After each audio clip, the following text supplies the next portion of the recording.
Yay, welcome. It's the last day of Gevurah, the week of Gevurah. Yeah, what a disciplined week.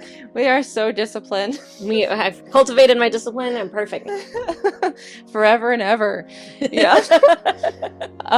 So today is Malchut of Gevurah, hmm the majesty and splendor of discipline, Yeah. which means encompassing all of the other aspects we've looked at this week with love and endurance and humility and stuff like that.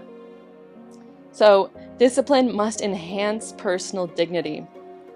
So you aren't like putting yourself down or like debasing yourself or being like, no, I can't, because everything is moderation. That's what I'm trying to say. And like, you're not going to have personal dignity if you are always keeping yourself down and like not. Oh, yeah, like I'm not allowed to do this. Yeah, like, and I'm not good enough for that, or something like that. Like I haven't reached this point, so I'm not allowed. Yeah, not allowed to. That's a thing actually, because it's like everywhere on like voiceover forums, people are always like, when can I like take the word aspiring out of my profile? And it's like, you should never have the word aspiring in your profile. Just say you're a voiceover artist. Exactly. Or don't say it yet, and that you're still taking classes, and maybe after you've taken like, I don't know, 2 classes and feel somewhat competent to actually voice something, now you are a voiceover artist. You're not an aspiring voiceover artist, you are one. And so like, have some dignity. Don't be like, well, I'm a newbie, so I don't deserve like the payment of $200. Or it's like, no, you do. You deserve it. If you got hired for the job, you deserve it. Don't like sell yourself short. That's what I've learned from my various classes. Healthy discipline should bolster self-esteem and help elicit the best in a person. So, one of the things that I think about often when it comes to like discipline and healthy discipline is I think a lot about like diet culture. So, like, trigger warning if diet culture is something that you can't talk about, so healthy boundaries. But this idea that like, oh, I'm not allowed to have this because I didn't do the workout, so blah blah blah blah blah, right? Or I can't eat this anymore. Like, all of that stuff is nonsense. All of that stuff is not helpful. Healthy discipline is I'm doing this for myself in this reason, and there's a lot of forgiveness involved, right? So I'm allowed to have this, or I'm choosing this over this because I can. I'm choosing this over this because it's good for me. I'm not allowed to have this because I've been so bad. Yeah, I hate that. Yeah. No, I think that taking charge of that really like turned my life around. The idea of I'm choosing to sleep in, or I'm choosing to just stay home today when I could be going to a museum or something. Like, I'm choosing to eat this chocolate because I really, really want it right now. And like, when you take responsibility of your choices, then like that can also help you to grow too. To be like, I'm choosing not to eat chocolate right now. I'm gonna have a carrot because that's what I feel like I need right now. And don't be like, I have to eat carrots because it's better than chocolate, and I'm better than chocolate, or I don't know, whatever. No, all of that, like it should cultivate your self-esteem. Yeah, exactly. But choosing that, it shows that you're like in charge of yourself too. So that's your own personal dignity coming out again. What is it? He who is wise, he who holds himself back. Like, yeah, I like that. It's a good quote. Because it's like, you are in charge of yourself. Like, I think that's hard to learn. Maybe if you've been denied a lot of things growing up, or something like that you couldn't choose because it was always someone else choosing for you. And so when you do have the choice to choose, and you realize you have always been in charge, then it's like so empowering. It's like the book Anthem. I don't know. I haven't read it. Oh, it's a short story, but it's just really good. Does not compromise the discipline. On the contrary, it fosters and enhances it. So yeah, that's what we've been talking about. Does my discipline cripple the human spirit? Oh. Does it weaken or strengthen me and others? Yeah, like, okay, so I think a lot about parenting, and I think about this like notion of like timeouts, right? If you take a timeout, that should be a moment for a child to learn that I'm taking a break from whatever the situation is so that I can make better choices with the situation, not I'm being punished because I did something bad, right? It shouldn't make you feel guilty. It shouldn't make you feel bad. We use guilt, but we use guilt in the sense that I can forgive myself from this, right? Like when I sense that I've done something, I feel guilty about it, but I need to remove myself from the choice, figure out what went wrong, and return to the choice and do better. How do you tell a kid, like, you're in timeout? Like, how do you tell them that? Like, what the difference of what you just said? Like, I need you to, like, because it does sound like punishment. I need you to just, like, take some time and think about what you did. Always sounds like a punishment. Right. So how do you make it not sound like a punishment? So I work with a couple of like higher needs kids and neurodivergent kids who sometimes make choices that they wouldn't make were they not overstimulated. And so the quickest and easiest method is to have the kid take a break. And I say, let's go take a break. So remove them from the classroom when I'm not like the sole teacher, but like remove them from the classroom and let them chill out for a second. And then we sit and we discuss what happened.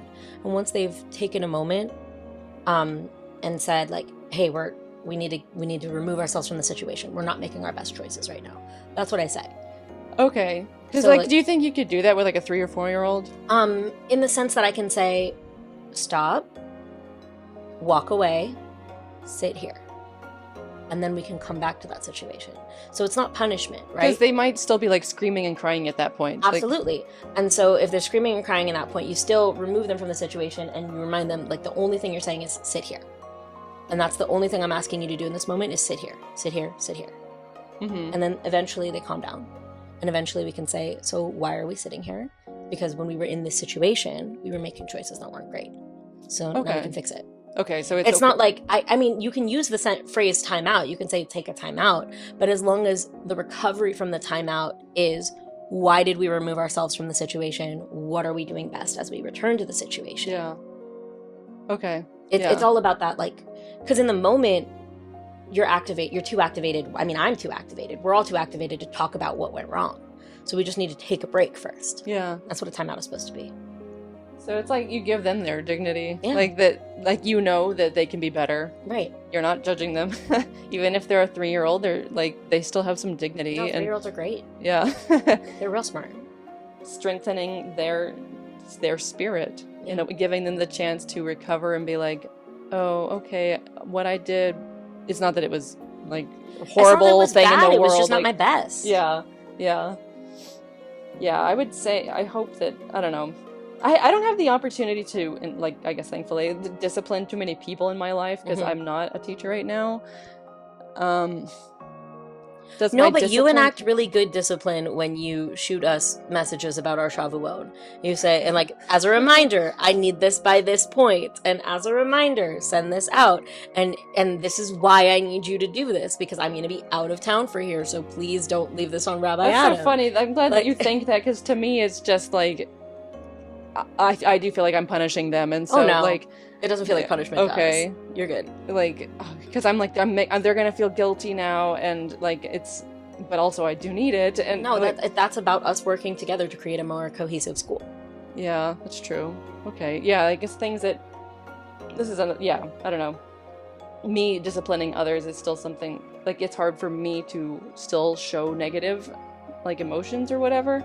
Or to ask someone something in a like, because of a negative reason, or something that you know, like if you were to ask, like if you were to ask someone, like a roommate or whatever, to take out the trash, and you expect them to take it negatively because it's been sitting there forever or whatever. I don't know, and it is their job that week or something like that. Like, I'm afraid of their reaction, but like, you're in the right too, I guess, like, to ask for it. Right. And remember, like, it's just reminding of a previous commitment that we've made together.